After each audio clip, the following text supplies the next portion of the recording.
السلام عليكم ورحمة الله تعالى وبركاته.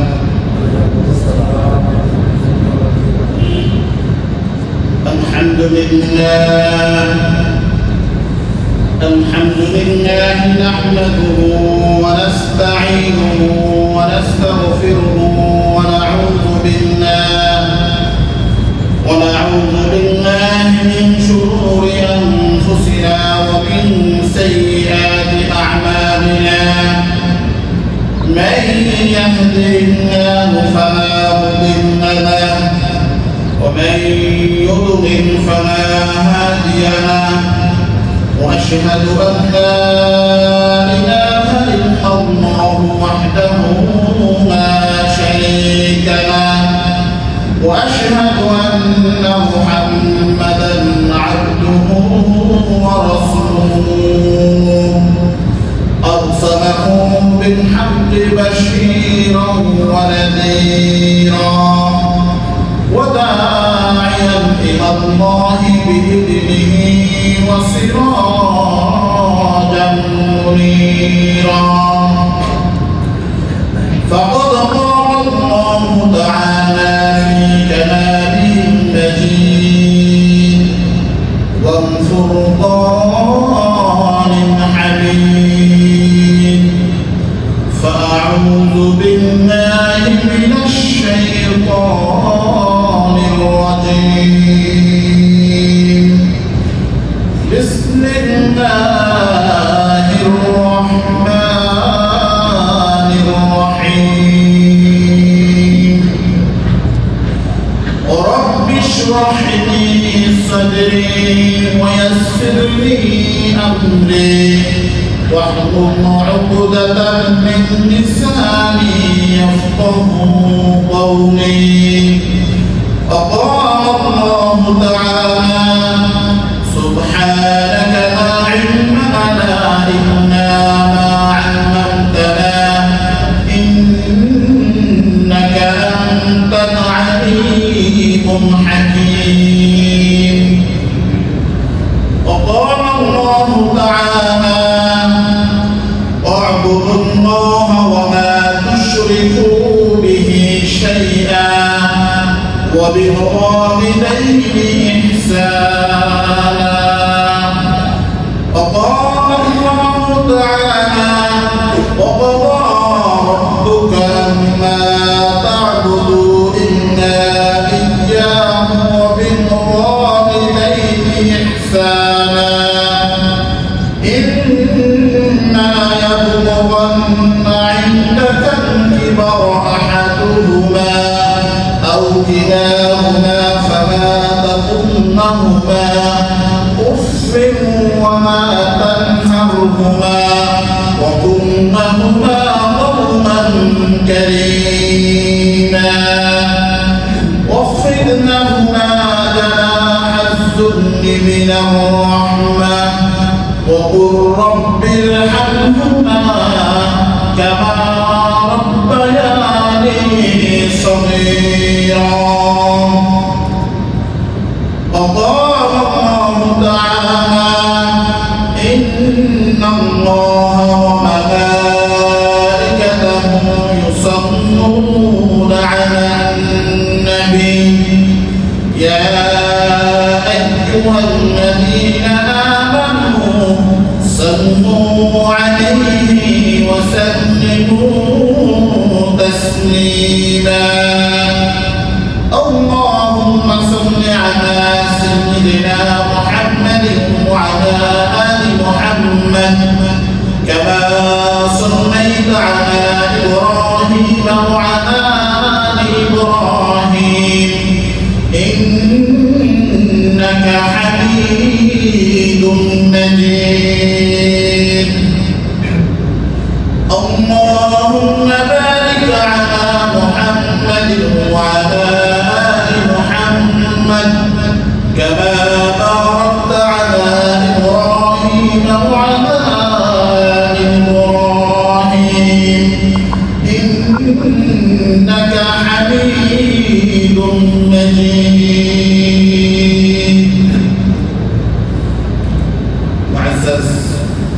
মুহতারাম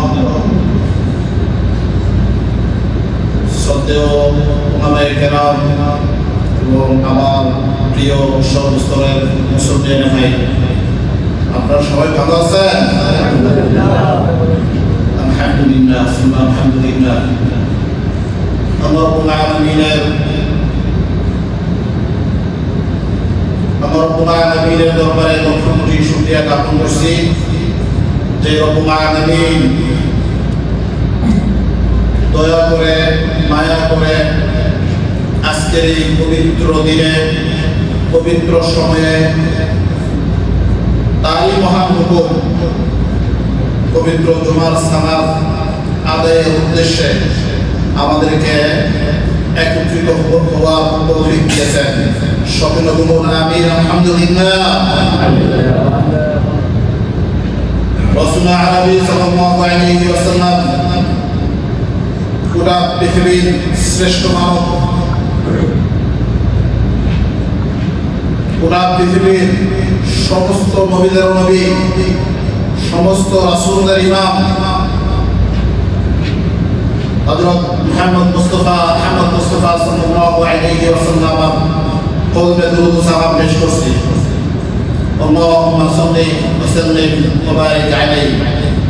আল্লাহুম্মা সাল্লি আলা সাইয়্যিদিনা মুহাম্মাদিন ওয়া আলা আলি মুহাম্মাদ কামা সাল্লাইতা আলা ইব্রাহিম ওয়া আলা আলি ইব্রাহিম ইন্নাকা হামিদুম মাজিদ। আলহামদুলিল্লাহ, আমরা পবিত্র জুমার নামাজ আদায় করতে মসজিদে এসেছি। আমরা যারা আগে আসতে পেরেছি, আমার রব্বুল আলামিনের কাছে লক্ষ লক্ষ শুকরিয়া জ্ঞাপন করার পর খুতবা আলোচনা আমরা শুরু করছি। আলহামদুলিল্লাহ, আজকে আমি খুতবার প্রারম্ভে যত সামান্য কিছু আলোচনা করার নিয়োগ করেছি। আমি জামে হাকিম থেকে 2-3টা আয়াতে কারিমা তেলাওয়াত করেছি, যে আয়াতে কারিমাগুলি আমাদের পরম শ্রদ্ধেয় আল্লাহ রাব্বুল আলামিন আমাদেরকে তৈরি করে সৃষ্টি করে দুনিয়ায় পাঠানোর পরে আল্লাহ রাব্বুল আলামিনের মহান অনুগ্রহ, রব্বুল আলামিন যে আমাদেরকে দুনিয়ায় পাঠিয়েছেন, আমাদেরকে সৃষ্টি করেছেন, দুনিয়ায় পাঠিয়েছেন, এর চেয়ে বড় অনুগ্রহ পৃথিবীতে আর কি হতে পারে? সর্বপ্রথম রব্বুল আলামিনের অনুগ্রহ। এই রব্বুল আলামিনের অনুগ্রহের পরে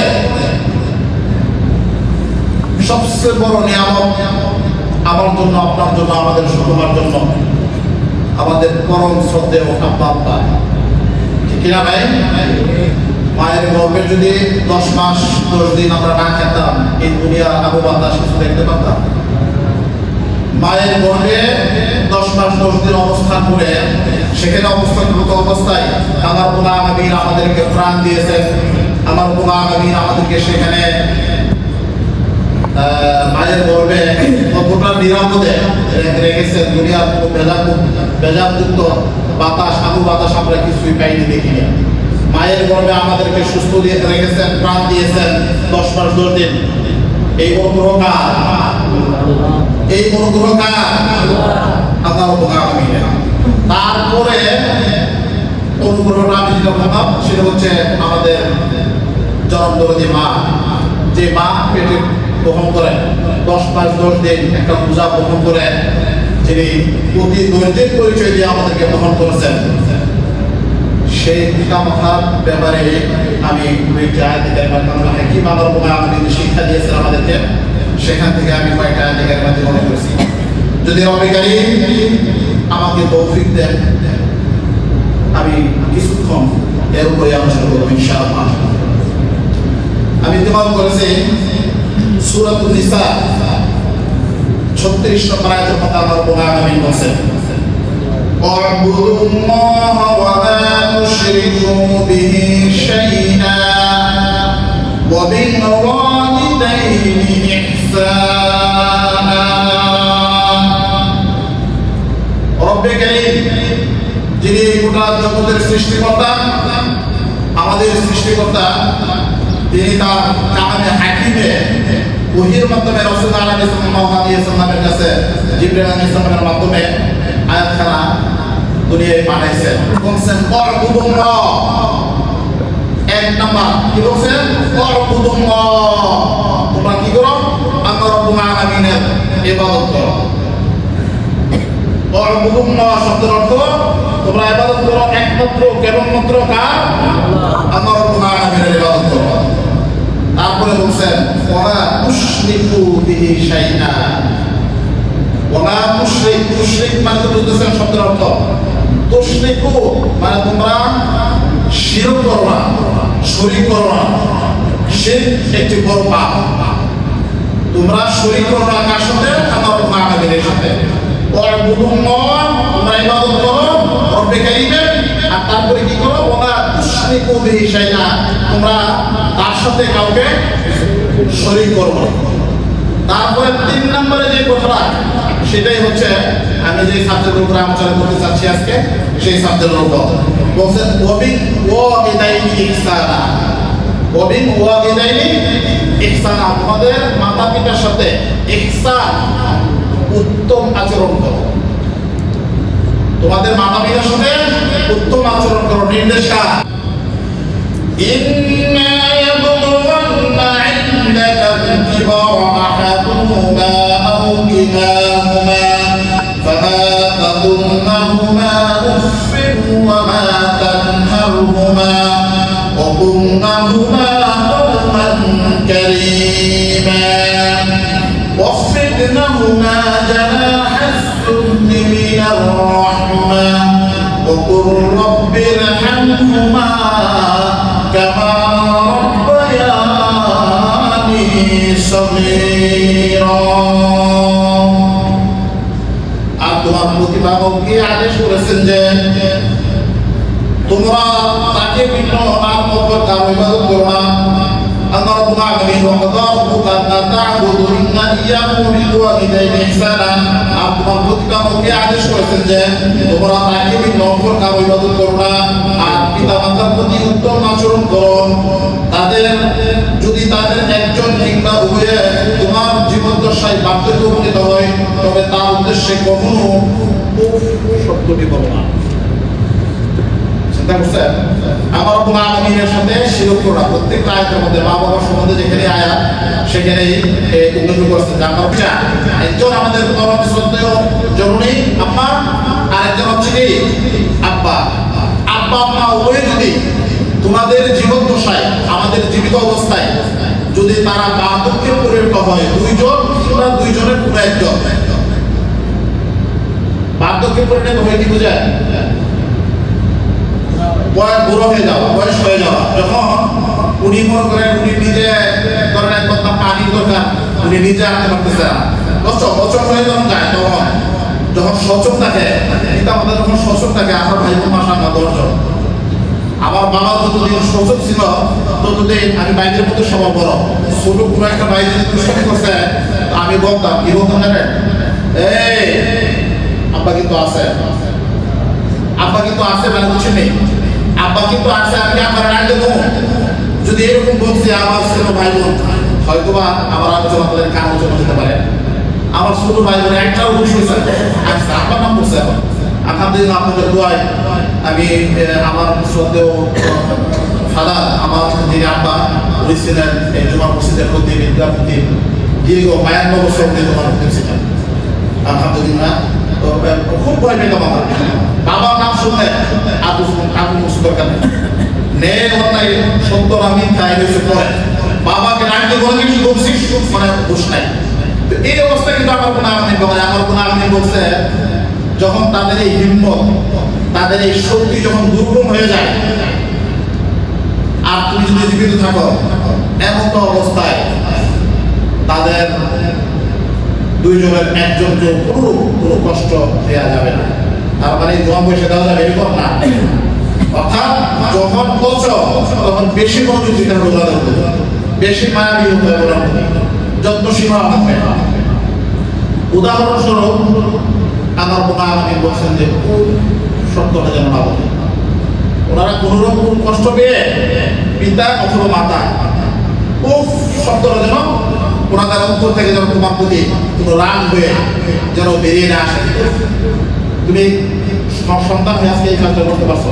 আছে না বাবা, এরকম অনেক মানুষ এরকম আছে না, এমন বেয়াদবি করে বসে মা দরজা বন্ধ করে দিয়ে দিনের পর দিন কান্নাকাটি করে, কাঁদে।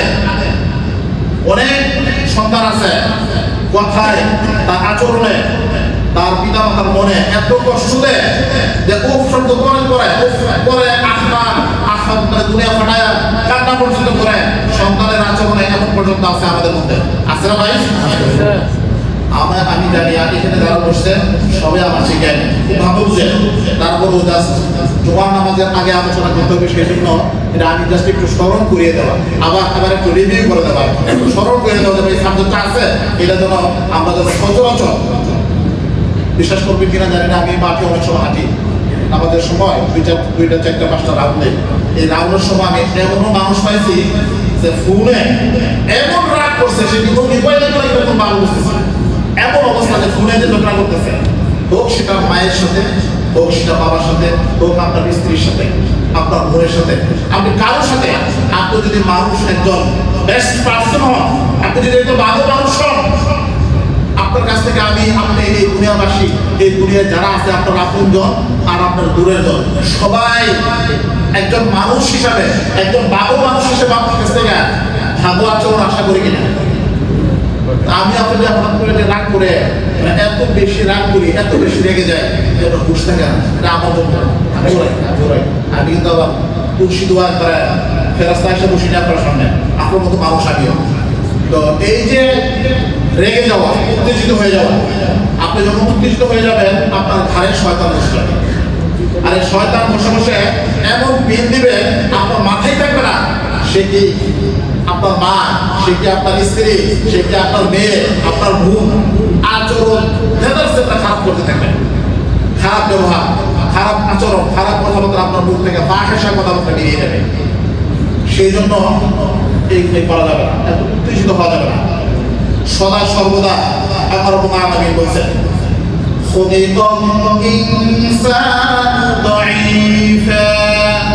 আমি মানুষকে একেবারে দুর্গম করে তৈরি করছি, দুর্গম করে সৃষ্টি করছি। আমরা সৃষ্টি জগতের এই দুর্গমতম সৃষ্টি হয়ে আমরা যেন এমন কিছু হয়ে না যায় যে আমি যা করবো, আমি যা বলবো, আমি কিন্তু সবচেয়ে এখন পাবো। এমন সময় আছে যে দুনিয়া যার সাথে আচরণ খারাপ করতেছে, সে যদি কাছে থাকতো অবস্থা কি হইতো? এই জন্য আমরা সাবধান থাকবো, আমরা যেন এই খারাপ ব্যবহার যেন কারোর সাথে না করি। সেটা আমার মা, সেটা আমার বাপ, সেটা আমার ভাই, বোন, স্ত্রী, ছেলে মেয়ে, পরিবারের যে কেউ, আত্মীয় স্বজন যে কেউ হতে পারে। তারপর আমার তোমরা তাদেরকে ধমক দিও না, বরং তাদের সাথে মার্জিত ভাষায় কথা বলো, আর তাদের উদ্দেশ্যে অনুগ্রহ বিনয়ের বাহু অবরুদ্ধ করো, আর বলো হে আমার প্রতিপাদক, তাদের উভয়কে অনুগ্রহ করো, যেমন তারা আমাকে শৈশবকালে অনুগ্রহ করেছিল। শৈশব আমার গুনাহ নবী শিখিয়ে দিয়েছেন, আমার গুনাহ নবী তার ভাষায় শিখিয়ে দিয়েছেন, জানে যে আমরা কোনটা করবো, আমরা যে কি দোয়া করবো, কোনটা করবো শিখি না। সেই জন্য রব্বে কারীম আমাদেরকে শিক্ষা দিয়েছেন, কি বলছেন? যে তোমরা তাদের খেদমত করবা, তারা যেন খুব শব্দটি না করে, এদিকে খুব সাবধান থাকবা। তারপরে তাদের জন্য তোমাদের যে রহমতের পাখা, অর্থাৎ আমাদের হাত পা, আমাদের জীবন, আমাদের দল যা কিছু আছে, মায়ের প্রয়োজনে, বাবার প্রয়োজনে, মায়ের প্রয়োজনে, বাবার প্রয়োজনে, আপনার জীবনের যত অর্জন, আপনার স্ত্রী, পুত্র, ছেলে মেয়ে, তারপরে আপনার অর্থনৈতিক যে অর্থের ভান্ডার যা আছে, সবটুকু মায়ের প্রয়োজনে বিকে দিতে হবে, বাবার প্রয়োজনে বিকে দিতে হবে। এইখানে কিন্তু কেন চলবে না? মার প্রয়োজন হয়েছে, চিকিৎসা করার দরকার, আপনি এখন খাইছেন, আগামী 6 মাসের জন্য খাবার রেডি রাখছেন, এই খাবার সহ বিক্রি করে প্রয়োজনে মায়ের খেদমতে দিয়ে দিতে হবে, বাবার খেদমতে দিয়ে দিতে হবে। এরপরে কি খাবেন আমার উপর তাওয়াক্কুল করবেন, রব্বে কারীম আপনার সবকিছু সহজ করে দেবেন। কিন্তু আপনার জীবনের যত অর্জন মায়ের প্রয়োজন না হতো, প্রয়োজন না হতো, যখন প্রয়োজন হবে মায়ের জন্য, তোমার রহমতের হাত দুটি, তোমার রহমতের জীবন, তোমার রহমতের আমার আগে আমাকে দয়া করে যা দিচ্ছেন, আমাদেরকে দয়া করে যা দিচ্ছেন, সবগুলি মা বাবার জন্য কি করতে হবে? 100% সবসময় ওকে রাখতে হবে। আম্মা চাইছে, আব্বা বলছে, আব্বা বলছে, আব্বা চাইছে, দিয়ে দিতে হবে। কি করা যাবে? যদি কোনো পিতা মাতা যদি এমন অজ্ঞ হয় যে রব্বে কারিমের সাথে এই মায়ের মা বাবার ক্ষেত্রে 3 নম্বরে আসছে, এর আগে কি ছিল? আমার মা আমিনের ইবাদত করো। 2 নম্বরে কি ছিল? তার সাথে কাউকে শরীক করো না। যদি এমন পরিস্থিতি হয় যে মা বাবা বলতেছে তুমি শিরক করো বাবা, ধরেন একটা মাজার আছে এক জায়গায়, আপনার মা বলবো যে বাবা দৈনিক গিয়া 3 বার সকালে গিয়া সাজদা দিবা আর বিকালে গিয়া সাজদা দিবা। এখন আপনার এভাবে আপনার যেটা আছে যে না বাজারে যদি আমি সেজদা দিই আমার সেজদা পাওয়ার মাত্র মালিককে একমাত্র আমার মা হবে। আমার মা আমার বাবা দুইজন মিলে যদি এখন আমাকে বলে যে না ওই বাজারে গিয়া 5টা সেজদা দিয়ে আসো, যেখানে বাজারের মধ্যে ফিল্ম নামে কিছু নাই, শুধু একটা ঘোড়া আছে অথবা একটা গরু আছে, খাদায়া মনে করেন যে গাড়ির সাথে বাড়ি খেয়ে ঘোড়াটা মরে গেছে, গাড়ির শব্দ না পুরো রোগীর কেরামতি না ধীরে গাড়ি দিতে বাড়ি খেয়ে ঘোড়া বসে দর 200 জন চাঁদা দইরা এটা দাঁত মহিলা বাসে সামনে লাগাই দিছে এবং দান্দা শুরু হয়ে গেছে মেইন রোডের লগে। আমরা দেখবেন বাংলাদেশের যত মালদার টাদার আছে কিন্তু বেশিরভাগ মেইন রাস্তার পাশে। আর বাপরে গাড়ি ড্রাইভারের একটা ব্রেক দেয়, ব্রেক দিয়ে কেউ কিসে দূরে একটা বেশি দূরে যাওয়া যায় কিসে আমরা উঠি মাজারিটা তো আমার কোম্পানিতে 5 টাকা 10 টাকা এই বিশ্বাস করে দেখছেন নি? তাকে একটু ড্রাইভারের জিজ্ঞেস করলাম ভাই আপনার রোগের কাজ কি? এটা আমার উনি খাস আমার উনি তো নাম পরিবর্তন করছেন, উনি মরে গেছেন, মৃত্যুবরণ করছেন। তো মৃত্যুবরণ করার পরে মৃত্যুর পাশে কবর পয়সা পয়সা আপনার 10 টাকা আর আপনার 5 টাকা আপনার 500 টাকা দিয়ে উনি টাকাই দিচ্ছে ওনার দাদা কি এটা এদিকে জমা সারাদিন জমা করে যাদের বাড়ির আশেপাশে আছে এই জমা তারা কই করবেন এই টাকা পয়সা নিয়ে পুরো দিয়ে রাখা। সত্যই না ভাই? হ্যাঁ, যদি কোনো মা বাপ যদি বলে যে তুমি রব্বে কারিমের সাথে শরীক করো শিরক করো, সেটা করতে পারবেন না, সেটা করতে পারবেন না। কিন্তু তাদের সাথে আচরণ আপনি খারাপ করতে পারবেন না। তাদের সাথে যে আচরণ যেটা করার আচরণ খারাপ আচরণ করা যাবে না। তাদের সাথে উত্তম ভাবে তাদেরকে বুঝাতে হবে না ওইটা করবো না, এটা নিষেধ, এটা করলে আমার কোনো আমিরের সাথে শরীক হয় শিরক হয়, এই শিরকের মতো বড় পাপ আমি করবো না। কিন্তু তারপরেও তাদের সাথে আচরণ খারাপ করতে পারবেন না। চিন্তা করছেন রব্বুল আলামিনের নির্দেশ আপনি দেখেন, আমার বলছে যে তুমি তার সাথে এটা করবা না শিরক করবা না, কিন্তু তোমার মা বাবা তোমাকে নির্দেশ দিচ্ছে এটা তুমি কোনো অ্যাকশন নিতে পারবা না। আপনি চিন্তা করেন যে মা বাবার স্থান কত করে একটা নিষিদ্ধ কাজ করতে বলছে, এখন বলছে তুমি করো না, তারপরে কি করো না তার সাথে আচরণ খারাপ করো না। কোন অবস্থাতে আমরা আমার সাথে খারাপ মা বাবার সাথে পিতামাতার সাথে আমার আমাদের ইবাদত করার পরে তার সাথে শরীক না করার পরে মা বাবার সাথে কোনো অবস্থায় কোনো খারাপ আচরণ আমরা করতে পারবো না। আল্লাহ অন্য আয়াতের মধ্যে বলছেন ووصينا الإنسان بوالديه حملته أمه على وهن وفصاله في عامين أن اشكر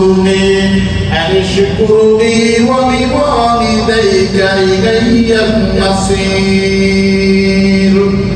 আর আমি মানুষকে তার পিতামাতা সম্পর্কে আদেশ করেছি তার মাতা কষ্টের পর কষ্ট সহ্য করে তাকে গর্ভধারণ করেছে 2 বছর পর্যন্ত মা বলতেছে কষ্টের পর কষ্ট সহ্য করে 10 মাস 10 দিন এই পেটের মধ্যে বহন করছে। তারপরে তারপরে কি বলছেন যে 2 বছর পর্যন্ত তাকে স্তন্য দান করেছে। যে সময়ে আমার মায়ের দুধ আমাদের মায়ের দুধ আমরা খেয়েছি সেই সময়ে মায়ের দুধ সাথে বিকল্প কিছু ছিল আমাদের জন্য। কত বড় রকম আমিনের অনুগ্রহ। মায়ের গর্ভে অবস্থান করার পরে ঘুরে আসবেন, তারপরে 2 বছর 2.5 বছর পর্যন্ত এই মায়ের স্তন্য পান করে আমরা বেঁচেছিলাম। এরপর তোমরা তোমাদের পিতা মাতার প্রতি কৃতজ্ঞতা প্রকাশ করো। সেই জন্য কি করতে হবে? তোমরা তোমাদের পিতা মাতার প্রতি কৃতজ্ঞতা প্রকাশ করো। এরপরে একটা শিক্ষণীয় একটা ওয়ার্ড আছে যেটা হচ্ছে কি ওয়ালিদাইকা ইলাইয়া মাসির। এরপরে কি করতে হবে? আমার কোনো আবেদন করছেন আমার দিকে প্রত্যাবর্তন করতে হবে। তোমরা কি করো? তোমার পিতা মাতা এবং আমার কৃতজ্ঞতা প্রকাশ করো। এরপরে যদি প্রকাশ করো আলহামদুলিল্লাহ না করো তারপরে কোথায় প্রত্যাবর্তন আমাদের যে ফিরে যাওয়া, আমাদের ফিরে যাওয়াটা কোথায় হবে? আমার কোনো আমাদের কাছে আমার কোনো আমাদের বক্সের আমি শিক্ষা দিলাম, আমি নির্দেশ দিলাম। এরপরে যদি তোমরা করো আর এরপরে ওই মাসে তোমরা আমার দিকে তোমাদের প্রত্যাবর্তন করতে হবে। এই 2 দিন 3 দিন 60-70 বছর 80 বছর 100 বছর বাঁচার পরে আমাদের মৃত্যুর পরে আমাদের প্রত্যাবর্তন কোথায়? রব্বে কারিমের কাছে যেতে হবে। যেই বলে বলবে যে তুমি কোরআন শরীফে নাও বসিনা, ওই যে সিদার ক্যাম্পে শিক্ষিত একটা মানুষ বসে বসে যে সূরা বনী ইসরাঈলের আয়াত করে বলতে বলছিল, বুঝাইছিল, মনে আছে? আমার তোমার আমিনের কাছে আমাদের এই দৃশ্য, আমাদের এই উপস্থিতি রেকর্ডিং হচ্ছে কিনা? 100% রেকর্ডিং হচ্ছে ভাই। আমি কালামে কারিম থেকে, কোরআনে কারিম থেকে আয়াত দেওয়া আপনাদের অর্থ করছি। তোমরা তোমাদের পিতামাতার প্রতি কৃতজ্ঞ হও, এরপরে আমার প্রতি কৃতজ্ঞতা প্রকাশ করো, এরপরে আখেরে কি করতে হবে? আমার দিকে প্রত্যাবর্তন করতে হবে। তারপরে সূরাতুল আহকাফের মধ্যে আমার উপর আমি মনোতর করব আয়াত বলছেন, ওয়াসাইনাল ইনসানা বিওয়ালিদাইহি ইহসানা হামালাতহু উম্মুহু কুরহা ওয়া ওয়াদা'athu কুরহা ওয়া হামলুহু ওয়া ফিসালুহু 30 شهرا حتى إذا بلغ أشده وبلغ 40 سنة قال رب أوزعني أن أشكر نعمتك التي أنعمت علي وعلى والدي। আমি মানুষকে নির্দেশ দিয়েছি যে তারা যেন নিজেদের পিতামাতার সাথে সৎ ব্যবহার করে। তার মাথা কষ্ট সহ্য করে তাকে গর্ভ রেখেছে এবং কষ্ট স্বীকার করেই তাকে প্রসব করেছে। তার গর্ভধারণে দুধ পান ত্যাগ করানো 30 মাস অতিবাহিত হয়েছে। শেষ পর্যন্ত সে যখন স্বীয় পূর্ণ শক্তি অর্জন করলো এবং 40 বছরের বয়স হয়ে গেল, আমার আমিন বলছেন যে তার মায়ের গর্ভে কষ্ট ধারণের পরে কষ্ট ধারণ করে জন্ম দিছে। তারপরে যখন আমরা দুধ পান করছি 30 মাস, কারণ 2.5 বছর 3 বছর পর্যন্ত মায়ের দুধ পান করে আমরা যখন আস্তে আস্তে যখন বড় হচ্ছি, যখন আমাদের বয়স কত হয়েছে? 40 বছর যখন পূর্ণ হয়েছে। আমাদের এখানে যারা আছে অধিকাংশ মানুষের পাশে আমরা 40, 45, 37, 38, 30 এর মধ্যে আছি। আমরা যুবক অবস্থায় আছি। বছর হয়ে গেল, তখন সে বলল, হে আমার খোদা, তুমি আমাকে তৌফিক দান করো যেন তোমার সেই সব নিয়ামতের শুকর আদায় করি যা তুমি আমাকে ও আমার পিতামাতাকে দান করেছো। আমার আমি বলছেন যে শুকরিয়া আদায় করেন। এই যে আমাদের পিতামাতা আমরা যে পেয়েছি সেই জন্য আমার আমাদেরকে আমাদের পিতামাতা দিয়েছেন, সেই জন্য আমার আমাদের শুকরিয়া আদায় করতে হবে এবং পিতামাতার প্রতি কৃতজ্ঞ হওয়া লাগবে। 40 বছর যখন বয়স, আমার বাবা বগুলো চলে গেছে, আমার মা জীবিত আছে, থাকা না থাকা কোনো সিদ্ধান্ত নিতে পারে না। মনে করেন উনি ইমাম বন্ধ করে অবস্থা করছে, নামাজ পড়তেছে, বসে আছে। এই অবস্থায় তোমাকে বেশি রাখতে হবে। আমাদের বলতে গেলে আসরা ভাই বলতে গেলে আছে না, যাদের বয়স যত বেশি হয়েছে আমি আপনি আমাদের তাদের প্রতি যত্নশীল তত বেশি হওয়া লাগবে। তারপর আমার আরেক আয়াতে বলছেন, সূরা আনকাবুতের এক আয়াতে বলছেন, ووصينا الإنسان بوالديه حسنا وإن جاهداك لتشرك بي ما ليس لك به علم فلا تطعهما। আমি মানুষকে তার পিতামাতার সাথে সৎ ব্যবহার করার নির্দেশ দিয়েছি। আর যদি তোমার পিতামাতা তোমাকে আমার সাথে শিরক করার জন্য পিড়াপিড়ি করে, যে সম্পর্কে তোমার কোনো জ্ঞান নেই, তাহলে তুমি তার অবগত করো না। ওই যে আমি প্রাণী দেয় একটা বলছিলাম, এরকম আমিনের পিতামাতা যদি শিরকের দিকে দাবিত করতে চায় তাহলে আপনি সেটা করবেন না, কিন্তু তাদের সাথে আচরণ খারাপ করতে পারবেন না। তারপর আমার আমিন আরেক আয়াতে বলছেন, রব্বি গফিরলি ওয়া লিওয়ালিদাইয়া ওয়া লিমান দাখালা বাইতিয়া মুমিনান ওয়া লিল মুমিনিনা ওয়াল মুমিনাত। হে আমার প্রতিপালক, আমাকে আমার পিতামাতা আমার গৃহে মুমিন হয়ে প্রবেশকারীদেরকে এবং সকল ঈমানদার নরনারীকে ক্ষমা করো। সদা সর্বদা আমাদের আত্মার জন্য দোয়া করতে হবে। যাদের পিতামাতা আছে তাদের জন্য দোয়া করবেন, রব্বির হামহুমা কামা রাব্বায়ানি সগীরা। মৃতদের জন্য, জীবিতদের জন্য, সকলের জন্য, এই যুগের সমস্ত মা বাবার জন্য। আমি আমার সময় যখন সন্তান হয়ে পড়ছি, এখানে আমার মাতা যখন জীবিত আছে, আমিও কিন্তু আমার 3টি সন্তান। আমি তাদের আমি যদি আমার মায়ের প্রতি, আমি যদি আমার পিতা মাতার প্রতি সদাচরণ করি, সঠিক আচার ব্যবহার করি, 100% নিশ্চিত আমার সন্তান আমার দিকে সে আচরণ করবে। আপনি যদি ঘরের মধ্যে আপনার মাতা পিতার সাথে আদব কায়দা রক্ষা করে কথা বলেন, আদব রক্ষা করে যদি চলেন, ঠিক ওখান থেকে আপনার সন্তানরা শিখবে এটাই যে আমার বাবা আমার মা ওনাদের মা বাবার সাথে যে আচরণ করছে এই আচরণটা ওরা দেখে কিনা এটাই শিখবে। আপনি যদি সঠিক সৎ আচরণ ভালো আচরণ করেন আপনার সন্তানের সাথে, আপনার সন্তান একদিন আপনি যখন বয়স্ক হবে তখন আপনার সাথে সেই আচরণ করবেন।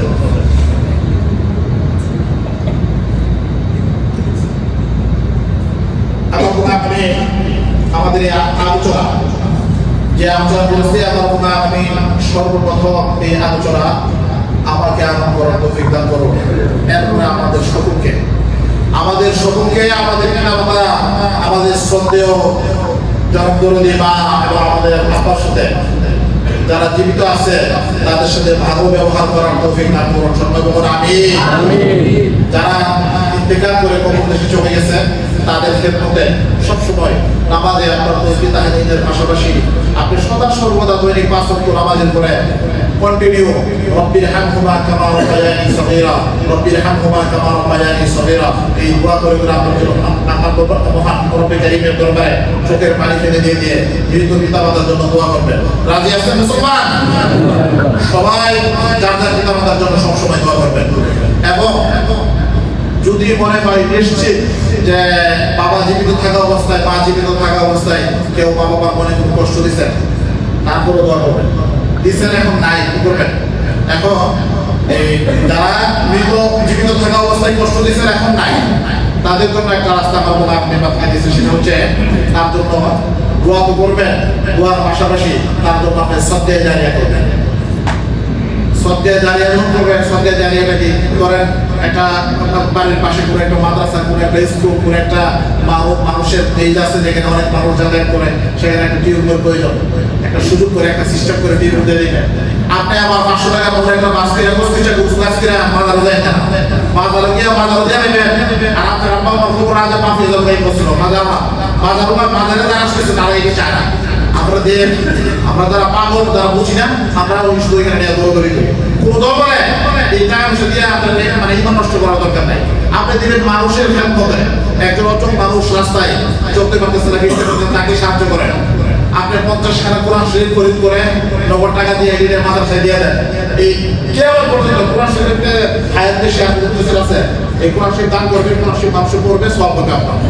এই জাতীয় সদকা জারিয়া আমাদের সকলকে সদকা জারিয়া করার, মা বাবার জন্য সদকা জারিয়া করার তৌফিক দান করুন। সর্বপ্রথম আমিন। ওয়া আখিরু দাওয়ানা আলহামদুলিল্লাহি রাব্বিল আলামিন। পরবর্তী আগামী সপ্তাহে ইনশাআল্লাহ এই মা বাবার সম্বন্ধে হাদিস থেকে আলোচনা করব, পরবর্তী আলোচনা করব ইনশাআল্লাহ। জাযাকুমুল্লাহু খাইর।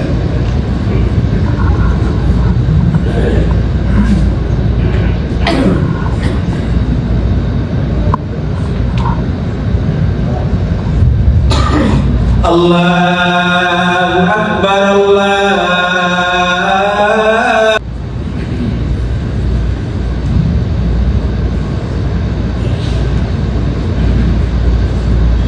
إن الحمد لله نحمده ونستعينه ونستغفره ونعوذ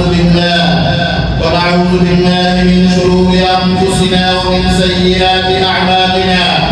من يهده الله فلا مضل له ومن يضلل فلا هادي له. وأشهد أن لا إله إلا الله وحده لا شريك له وأشهد أن محمدا عبده ورسوله. أما بعد أيها الناس اتقوا الله واعلموا أن تقوى الله تعالى هي التي تقربكم إلى الله. إن أكرمكم عند الله أتقاكم. فتقوى الله لهما فوائد عظيمة وذلك أوصى الله بها المرتقين والآخرين. فقال سبحانه وتعالى وقضى ربك ألا تعبدوا إلا إياه وبالوالدين إحسانا. إما يبلغن عندك الكبر أحدهما أو كلاهما فلا تقل لهما أف ولا تنهرهما وقل لهما قولا كريما. وقال الله تعالى وما ولقد وصينا الذين أوتوا الكتاب من قبلكم وإياكم أن اتقوا الله واتقوا الله فيها خير كثيرة ورتب الله عليها نتائج عظيمة. يا أيها الذين آمنوا إن تتقوا الله يجعل لكم فرقانا ويكفر عنكم سيئاتكم ويغفر لكم والله ذو الفضل العظيم. وقال ومن يتق الله يجعل له مخرجا ويرزقه من حيث لا يحتسب. وقال ومن يتق الله يجعل له من أمره يسرا. ووعد الله للمتقين الجنة فقال إن المتقين في جنات وعيون. وقال إن المتقين في جنات ونعيم. فاتقوا الله يا عباد الله واحرصوا على تحقيق التقوى في حياتكم حتى تفوزوا برضوان رب الأرض والسماوات وتنعموا يوم تلقونه بنعيم الجنة. أقول قولي هذا وأستغفر الله لي ولكم ولسائر المسلمين فاستغفروه إنه هو الغفور الرحيم.